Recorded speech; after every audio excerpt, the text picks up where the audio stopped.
colorful collections, trending fashions. The Chennai Silks in Aha Oho Adi sale. 50% வரை தள்ளுபடி. Meenakshi Faculty of Allied Health Sciences BSc Technology courses. Apply now.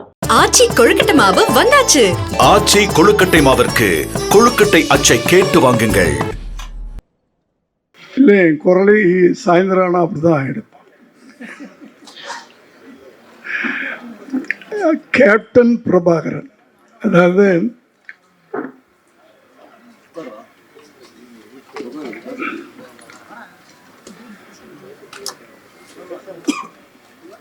Vijayakanth அவர்களுடைய 100வது படம். பொதுவாக நடிகர்களுக்கு இந்த 100வது படம் ரொம்ப ரிஸ்காக இருக்கும். சிலருக்கு அமையாது சரியா. ஆனால் விஜயகாந்த் அவர்களுக்கு இது ஒரு மிகப்பெரிய வெற்றி படமாக அமைஞ்சது. அதாவது ஒவ்வொரு நடிகனுக்கும் ஒரு ஆரம்பம், ஒரு படிக்கட்டாக இருக்கும். இந்த படம் அடுத்த கட்டத்துக்கு அவர் தூக்கிட்டு போகும், இந்த படம் அடுத்த கட்டத்துக்கு தூக்கிட்டு போகும். அப்படி அமைஞ்சதுதான். முதல்ல சட்டபுரட்டரை, அப்புறம் சாட்சி அவரை நிலைநிறுத்திச்சு. அதுக்கு பிறகு வந்த இயக்குனர்களில் சில படங்கள் அடுத்த கட்டத்துக்கு அப்படியே தூக்கிட்டு போச்சு. இந்த படத்துல தான் கேப்டன் அப்படின்னு இன்னைக்கு வரைக்கும் அவர் பேரே மாறி போச்சு. அது இந்த படத்து மூலமாக தான். ஜென்ரலாக நான் விஜயகாந்த் நடித்து மற்றவங்க டைரக்ட் பண்ணுற படத்தை நான் ஒரு முறை தான் பார்ப்பேன் நான். ஆனால் இந்த படத்தை 3 தடவை பார்த்துருக்கேன். அப்படியாப்பட்ட ஒரு மேக்கிங். இதில் வசனங்கள் லியாகத்தலிகா மேடையில் இருக்காங்களா இல்லையான்னு தெரியல, ரொம்ப நல்லா இருக்கும். ரொம்ப யதார்த்தமாக, அதே நேரத்தில் பவர்ஃபுல்லாக இருக்கும். அடுத்து பாடல்கள் எடுத்துக்கிட்டிங்கன்னா அத்தனை பாடல்களும் விட்டு சார் இந்த படத்தில். அப்படி கமர்ஷியலான ஒரு படத்தை, அதான் இயக்குனர்கள் ஒரு நடிகரை தூக்கிட்டே போவாங்க நல்ல இயக்குனர்கள் கிடைக்கும்போது. அப்படி விஜயகாந்த் கிடைத்த ஒரு நல்ல பெரிய ஒரு மறக்க முடியாத இயக்குனர்கள் ஒருத்தர் செல்வமணி சார். அந்த 87 அந்த 90 இந்த ஒரு 3-4 வருஷங்கள் ஒரு தமிழ் சினிமாவில் ஒரு ட்ரெண்டு. டிஎஃப்டி டைரக்டர்ஸ்லாம் உள்ளே வந்தாங்க, பயங்கரமான சக்ஸஸ்லாம் கொடுத்தாங்க. ஆனால் என்னென்னா தயாரிப்பாளர்கள்லாம் பயந்துட்டாங்க, அவங்க வைக்கிற செலவுகளை எல்லாம் பார்த்துட்டு. ஆனால் டிஎஃப்டி படிச்சுட்டு தயாரிப்பாளருக்கு ஒரு நல்ல லாபத்தை கொடுத்த இயக்குனர் அப்படின்னு நம்ம சொல்லணும்னா, ஏன்னா மற்றவங்களாம் இட்டு கொடுத்தாங்க, நான் இல்லைன்னு சொல்ல. ஆனால் ப்ரொடியூசருங்கெல்லாம் எப்படி அப்படின்றது ஒரு கேள்விக்குறியாக இருந்துச்சு. அப்போது இந்த டிஎஃப்டி டைரக்டர் மேலேயே ஒரு பயம் வர ஆரம்பிச்சிருச்சு ப்ரொடியூசர்ஸ்க்கெலாம். அந்த காலகட்டத்தில் 2 இயக்குனர்கள் எனக்கு தெரிஞ்சு, உதயகுமார் சார், அவரும் டிஎஃப்டி ஸ்டூடெண்ட். ஆனால் ஒரு நாளில் இத்தனை நாளில் நான் படம் எடுத்துருவேன், என்னுடைய ப்ரொடியூசர் லாபம் சம்பாதிக்கணும் அப்படின்னு. அதே நேரத்தில் பிரம்மாண்டம், அந்த பிரம்மாண்டத்தை விட மாட்டாங்க டிஎஃப்டி ஸ்டூடெண்ட்ஸ். அடுத்தது செல்வமணி சார். அவருடைய அத்தனை படங்களும் அந்த காலகட்டத்தில் அத்தனை படங்களும் தயாரிப்பாளர்களுக்கு லாபத்தை கொடுத்த படம். அப்படியாப்பட்ட ஒரு நல்ல படம் திரும்ப ரிலீஸ் ஆகுது. நிச்சயமாக இது முதல்ல நான் எப்படி ஓடிச்சோ அதே மாதிரி திரும்ப ஓடுன்னு எனக்கு நம்பிக்கை இருக்கிறது. இந்த நேரத்தில்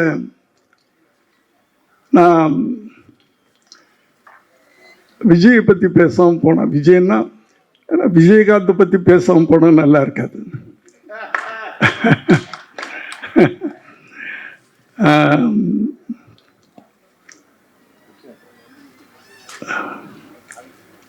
ஏன்னா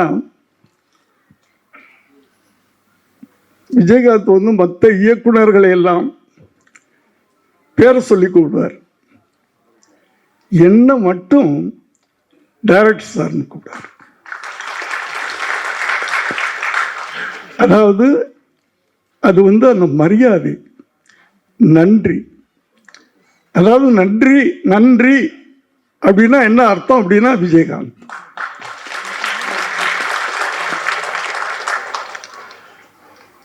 அதே ஒரு வார்த்தை மனிதம் அப்படின்னா அதுக்கு என்ன அர்த்தம்னா விஜயகாந்த்.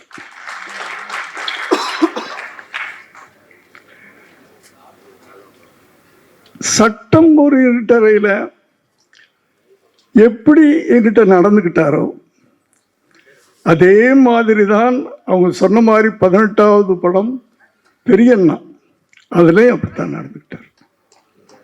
இத்தனை வருஷம் கழிச்சு எவ்வளோ பெரிய வெற்றிகள்லாம் கொடுத்துட்டு பெரிய பெரிய படங்கள்லாம் பெரிய பெரிய இயக்குநர்கள்ட்ட எல்லாம் நடிச்சுட்டு திரும்ப நான் பண்ணுறேன் அந்த படம் பெரியண்ணா. அதே மாதிரி மரியாதை, சிம்பிளிசிட்டி.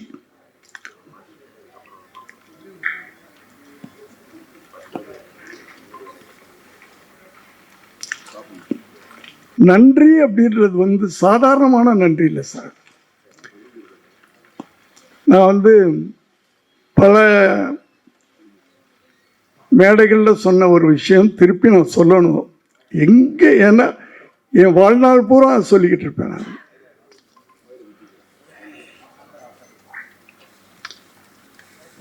என்னுடைய மகன் உங்களுக்கெல்லாம் தெரியும், விஜய், அவருடைய முதல் படம் ஒரு 69-70 லட்ச ரூபா கிட்டத்தட்ட செலவு பண்ணி நாளைய தீர்ப்புன்னு படம் எடுத்தேன். சரியாக போகலை, உங்கள் எல்லாருக்கும் தெரியும் எப்படி.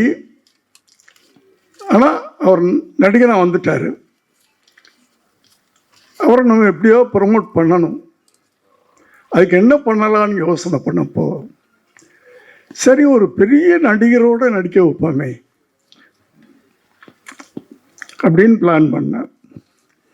ஆனால் எந்த பெரிய நடிகரும் ஒத்துக்கிறல. சரி ஒரு மாதிரி அதில் வேற அவ்வளவு போட்ட படமெல்லாம் போயிடுச்சு. நான் ஒரு டல்லாக அப்படியே இருக்கிறேன். என் மனைவி சொன்னாங்க, ஏங்க நீங்கள் விஜயகாந்த்கிட்ட கேட்கல அப்படின்னு. இல்லைம்மா அவர் கேட்டால் பண்ணிவிடுவார், ஆனால் எனக்கு என்னமோ டெலிகேட்டாக இருக்குது, இத்தனை படம் பண்ணிவிட்டு எப்படி போய் கேட்குறதுன்னு தெரியல அப்படின்னு சொன்னேன். இல்லை இல்லை நீங்கள் ஃபோன் பண்ணுங்க, அவர்கிட்ட கேளுங்க அப்படின்னாரு. நான் ஃபோன் பண்ணுறேன். எப்போவுமே இப்போ நான் பேசுகிறேன்னா உடனே அவர் எல்லா டைரக்டர்ஸையும் ஒரே மாதிரி தான் பிஹேவ் பண்ணுவார். எல்லாத்துட்டையும் பெரிய பெரிய டைரக்டர் சின்ன டைரக்டர்லாம் கிடையாது.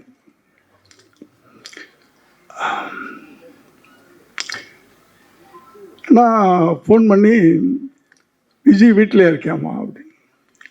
ஆமாம் சார், இன்னைக்கு ஷூட்டிங் இல்லை சார், மத்தியானம் தான் சார், 2 மணிக்கு. நான் ஒரு 5 நிமிஷத்தில் வரட்டுமா அப்படின்னு கேட்டேன். என்ன சார் விஷயம்? இல்லை இல்லை ஒரு சின்ன உதவி, அதுக்காக நான் வர்றேன் அப்படின்னு சொன்னேன். வர்றேன்னு சொல்லிட்டு குளிக்க போயிட்டேன். குளிச்சுட்டு நான் வெளியே வர்றேன், என் பெட்ரூமில் உட்கார்ந்துருக்காரு.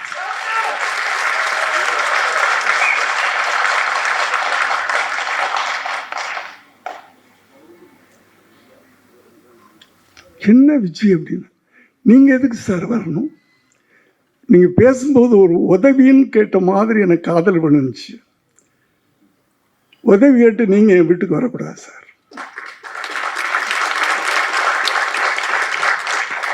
இதுதான் மனிதம்ன்றது, ஹியூமனிட்டி. என்ன சார் பண்ணணும், என்ன வேணும் கேட்டார். நான் எப்படி என் விஷயத்தை சொன்னேன். இது தெரியுமில்ல விஜய், அந்த போன படம் அப்படி எடுத்தேன், இப்படி ஆயிடுச்சு. எனக்கு படத்தை பற்றியெல்லாம் எனக்கு பெருசாக இல்லை. விஜய் என்னுடைய அவனை எப்படியாவது கொண்டாடணும், அவரை நான் எப்படியாவது கொண்டாடணும். அதுக்கு இப்படி ஒரு ஐடியா இருக்குது எனக்கு. நான் ஒரு சின்னதாக ஒரு லைன் மைண்டில் வச்சேன். அது உங்களோட விஜய் நடித்தான், உங்களுக்கு தம்பி, அதுவும் விஜயகாந்துடைய தம்பி அப்படின்ற ஒரு கதாபாத்திரத்தில் அவர் நடித்தார்னா, ஏன்னா அப்போ விஜயகாந்த் பீக் பட்டி தொட்டிலாம் உள்ளுக்குள்ளே போயிருக்க அந்த காலகட்டங்கள். இப்போ நான் சொல்லிக்கிட்டே இருக்கிறேன். இப்போ நீங்கள் நடிச்சு எப்போ எப்போ இப்போ எப்போ எப்போ பிளான் பண்ணுறீங்க? நான் சொல்லி முடிக்கலை. எப்போ பிளான் பண்ணுறீங்க சார்? அது உங்களை பொறுத்த. உங்களுக்கு நான் என்னைக்காவது நான் டேட் சொல்லியிருக்கலாம். 18 படத்துலையும் அவர் எனக்கு டேட் சொல்ல மாட்டார், நான் தான் டேட் சொல்லுவேன். அடுத்தது அவருக்கு படம் பண்ணணுன்னா முதல்ல ராவுத்தரை பாருங்கன்னு சொல்லுவார். ராவுத்தர்கிட்ட கதை சொல்லுங்கன்னு சொல்லுவார். எல்லாருக்கும் தெரியும். ராவுத்தருக்கு பிடிச்சா தான் இவர்கிட்ட அனுப்புவார். நான் எந்த படமும் ராவுத்தர்கிட்ட போனது கிடையாது. அவரை அனுப்ப மாட்டார். எப்போ சார் பண்ண போகிறீங்க, டேட் சொல்லுங்கள். அதே மாதிரி அன்னைக்கு கேட்டார், நீங்கள் எப்போ பிளான் பண்ணுறீங்க? இல்லை, இப்போ தான் நான் பிளான் பண்ணிகிட்ருக்கேன், எழுதிக்கிட்டு இருக்கேன், இது பண்ணிக்கிட்டு இருக்கேன். அடுத்த மாதம் இல்லைன்னா அடுத்த மாதம், அடுத்த மாதமா அதுக்கு அடுத்த மாதமா? அவர் கேள்வி. இல்லை, அடுத்த மாதம். எப்போ இருந்து? நான் ராவுத்தர்கிட்ட கேட்கணும், அங்கே கேட்கணும், இங்கே கேட்கணும், டைரியை பார்க்கணும், அதெல்லாம் இல்லை. எப்போ பிளான் பண்ணுறீங்க, என்ன டேட்? செப்டம்பர் 1 ஒரு 15 நாள் அப்படின்னு சொன்னேன். வச்சுக்கோங்க சார், வச்சுக்கோங்க சார். என்ன உங்களுக்கு, நீங்கள் ராவுத்தரை கேட்கணும், அது இது இல்லை சார், நீங்கள் வச்சுக்கணும், அவ்வளவுதான்.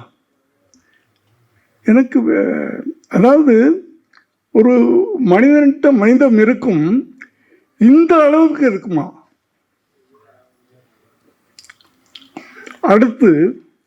அடுத்த நாளே 1 லட்ச ரூபா எடுத்துட்டு வீட்டுக்கு போகிறேன். காலையில் அவர் ஷூட்டிங் கிளப்புறதுக்கு முன்னாடி ஒரு கவரில் போட்டுக்கிட்டு போய் நுழைஞ்சு, விஜய் என்ன சார் இது? இல்லை, ஒரு அட்வான்ஸ்.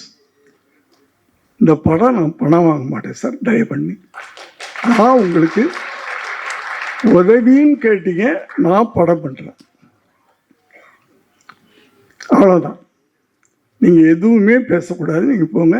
அந்த டேட்டுக்கு நான் வருவேன். பொள்ளாச்சியில் ஷூட்டிங். அப்போல்லாம் பொள்ளாச்சி இன்னொரு ஸ்டுடியோ மாதிரி இருந்த காலகட்டங்கள். 15 நாள்ன்றது இன்னும் 2 நாள் எக்ஸ்டெண்ட் ஆகுது. 17 நாள் ஷூட்டிங் முடிச்சுட்டு போயிட்டார். அதில் அந்த படத்தில் இன்னும் ஒரு பெரிய, நீங்கள்லாம் பார்த்துருக்க மாட்டீங்க இந்த ஜென்ரேஷன்லாம், செந்தூர பாண்டி. அதில் விஜயகாந்த் ஒரு பெரிய ஆக்ஷன் ஹீரோவாக உருவாயிட்டார். நான் பார்த்தீங்கன்னா ஜென்ரலாகவே எனக்கு இந்த தப்பு நடந்தால் கோபம் வரும்.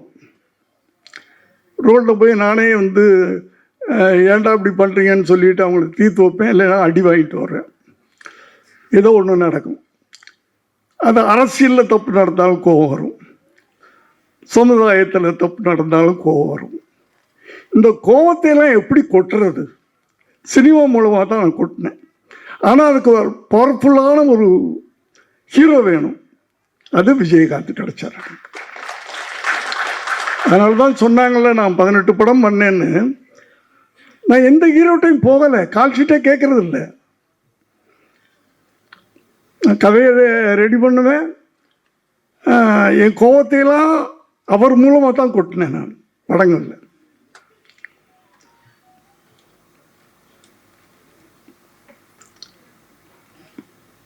அப்படி நான் இப்படி அந்த செந்தூர பாண்டி படம் முடிஞ்சு டப்பு டப்பு டப்புன்னு வியாபாரம் ஆச்சு. எனக்கு ஒரு பெரிய லாபம் வந்துச்சு. அப்போவும் நான் போய் கேட்குறேன், விஜய் எனக்கு இவ்வளவு ப்ராஃபிட் வந்திருக்கு, நான் உங்களுக்கு ஏதாவது கொடுக்கணும் அப்படின்னு இல்லை சார், நான் வாங்க மாட்டேன், பணம் வாங்க மாட்டேன்னு சொல்லிட்டேன்னா வாங்க மாட்டேன் அப்படின்ட்டார். எனக்கு உறுத்தலாக இருந்துச்சு, என்னடா அவரை வச்சு ஒரு படம் பண்ணி இவ்வளவு நம்ம பணம் சம்பாதிச்சிருக்கிறோம், வாங்க மாட்டேன்னு சொல்கிறாரு, என்ன பண்ணலாம்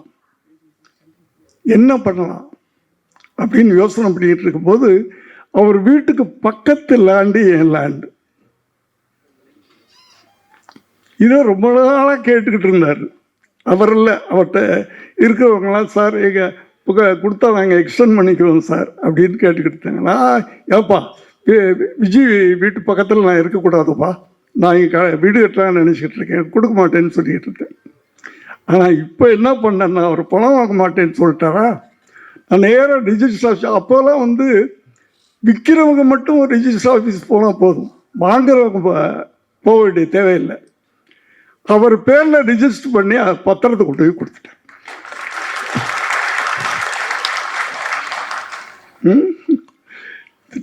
நேராக வீட்டுக்கு வந்தார் பாருங்க, ஷோபாட்ட, என்னுடைய மனைவிட்ட. என்னம்மா என்னை கேவலப்படுத்திட்டார் அவர். சார், நான் உதவின்னு கேட்டால் நான் உதவி பண்ணுறேன், அதுக்கு போய் நான் பணம் வாங்கக்கூடாதுன்னு தான் நினச்சேன். நானும் சொன்னேன், பணம் கொடுக்கலையே, நான் பணமாக கொடுக்கல, உனக்கு பணம் கொடுத்தா தானே. இப்படி ஒரு அது நட்புலாம் கிடையாது எனக்கு, அவர் ஃப்ரெண்ட்ஸுன்னு சொல்லிக்க முடியாது, அதையும் தாண்டின ஒரு உறவு எங்களுக்கு. அவர் இருந்த வரைக்கும் அவர் மனசில் எனக்கு ஒரு தனி இடம் இருந்துச்சு சார், ஒரு தனி இடம். அப்படியாப்பட்டவரை நான்லாம் ஷூட்டிங்கில் எப்படி இருப்போம், நான் சொன்னாங்கள்ல யாரோ செல்வமணி சார் பேசும்போது, அவர் டைரக்டர் நடிகர் சார், டைரக்டர் நடிகர், அதே நேரத்தில் ப்ரொடியூசர் லாபம், அவர் ப்ரொடியூசர்லாம் லாபம் வரும், ரெண்டு பேரையும் மைண்டில் வச்சுக்கிடுவார். அவர் படங்களுக்கு ப்ரொடக்ஷன் மேனேஜர் தேவையில்லை, அவர் தான் கரெக்டாக வருவார், அவரே கமெண்ட் பண்ணுவார், அவரே மற்றவங்கள வேலை வாங்குவார். ஒரு நாள் ஏதோ ஒரு படம், என்னுடைய ஷூட்டிங்கு, ஃபைட் சீனில் நான் சிச்சுவேஷன் சொல்லிவிட்டு, அது நைட் எஃபெக்டில் நான் இருக்க மாட்டேன் எப்போவுமே, நைட் ஷூட்டிங்கில் ஃபைட்லேயே இருக்க மாட்டேன். ஃபைட் மாஸ்டர்கிட்ட சிச்சுவேஷன் சொல்லிவிட்டு, விஜய் நீ பார்த்துக்குமா அப்படின்னா, ஃபைட்டுக்கு அவருக்கு தான் தெரியுமே, அவர் பார்த்துக்குருவார். அவர் நான் ரெண்டு நாள் தான், 2 கால் ஷீட், நீங்கள் ஃபைட்டை பிடிக்கணும். 2வது நாள் சாயந்தரம் 6 மணிக்கு வருவேன், அந்த எண்டு சீனை நான் எடுப்பேன் அப்படின்னு சொல்லி, அந்த 2வது சீனை எல்லாத்தையும் எடுத்துட்டு, அந்த ஃபைட்டு முடியும் போது காலையில் 6 மணிக்கு ஃபைட்டு முடிக்கிறாங்க.